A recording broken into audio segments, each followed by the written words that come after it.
अमरावती में दवा कारोबारी उमेश कोल्हे का कत्ल मजहबी उन्माद में उसके दोस्त ने ही कर दिया या करवा दिया। उस कत्ल की एक्सक्लूसिव सीसीटीवी फुटेज अब बाहर आ चुकी है, जो कि एबीपी न्यूज के पास है। हमारी ये खास रिपोर्ट देखिए और समझिए 21 जून की रात को अमरावती में कैसे उमेश कोल्हे को उसके दोस्त ने दगाबाजी कर दी। एक कत्ल, 4 अलग अलग सीसीटीवी तस्वीरें, 8 कातिल और अमरावती में अब तक का सबसे जघन्य हत्याकांड, जिसकी परतें अब रोज खुल रही हैं। हत्या से जुड़ी नई नई तस्वीरें सामने आ रही हैं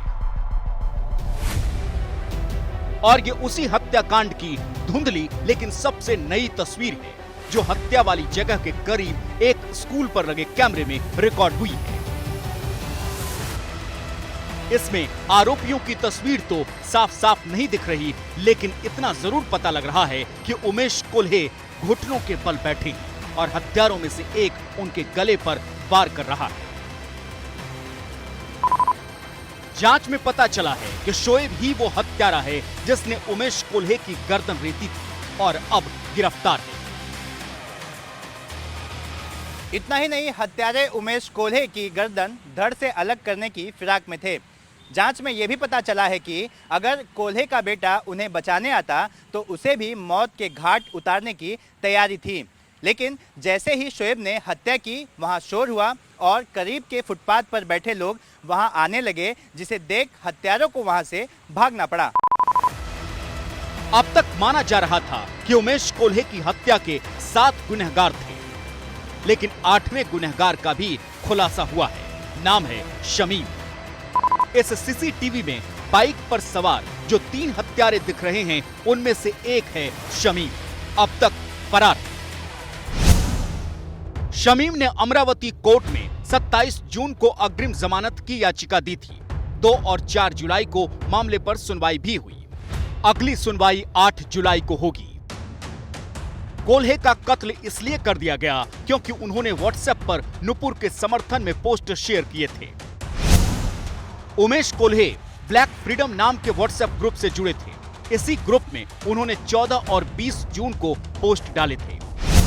ग्रुप में पहले से मौजूद उमेश के दोस्त यूसुफ खान ने इस मैसेज का स्क्रीनशॉट रहबरिया ग्रुप में भेज दिया। रहबरिया ग्रुप में इरफान शेख शामिल है, जो हत्या का मास्टरमाइंड है। हत्या के बाद इरफान शेख नेपाल के रास्ते से भारत छोड़ने की फिराक में था, लेकिन उसके मंसूबे कामयाब होते इससे पहले ही पुलिस ने उसे धर दबोचा। इरफान ने आरोपियों को हत्या करने के लिए 10,000 रुपए दिए थे। अब तक की जांच में जो पता चला है, उसके मुताबिक इरफान के खिलाफ इंदौर में एक रेप का केस भी दर्ज है।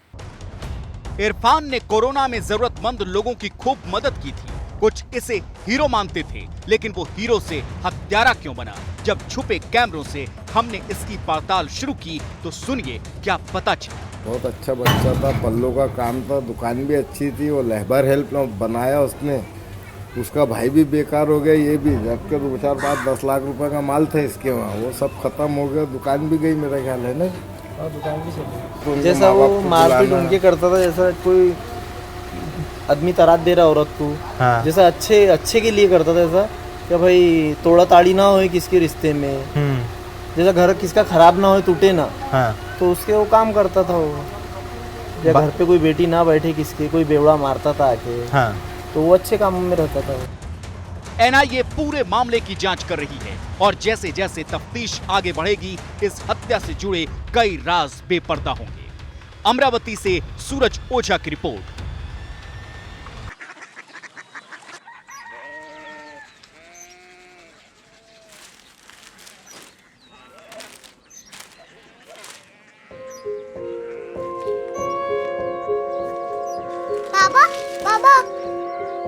कोरिया सिटी जानिए।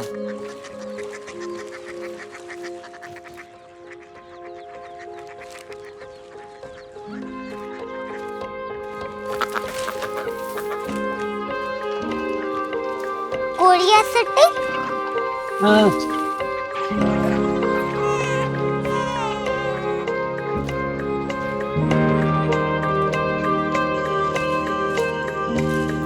कोरिया सिटी कहाँ पे है? शहर अंग्रेजी लगे हैं।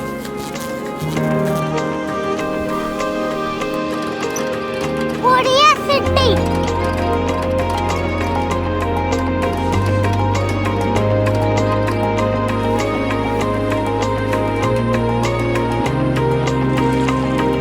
वो बहुत दूर है।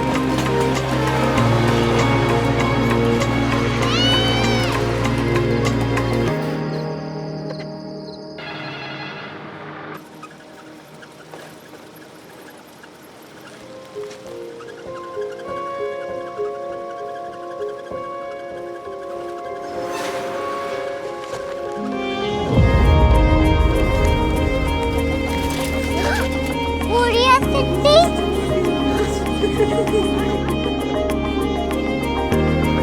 दुनिया को बोलना है, कुछ लोग बड़े होते हैं। कोरिया सिटी कहाँ है? प्रोफेसर साहब को पता होगा।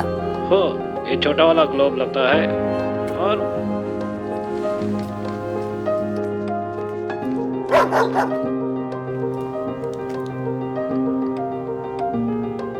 पता नहीं, मेरी बेटी से जाके मिल लो, शायद उसे मालूम हो।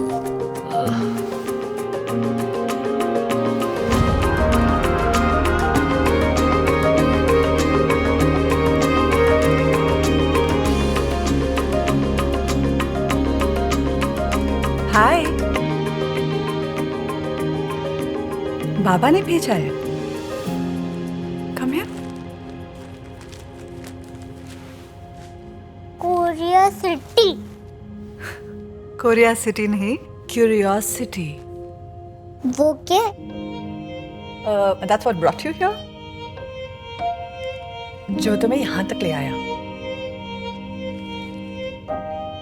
क्यूरियोसिटी।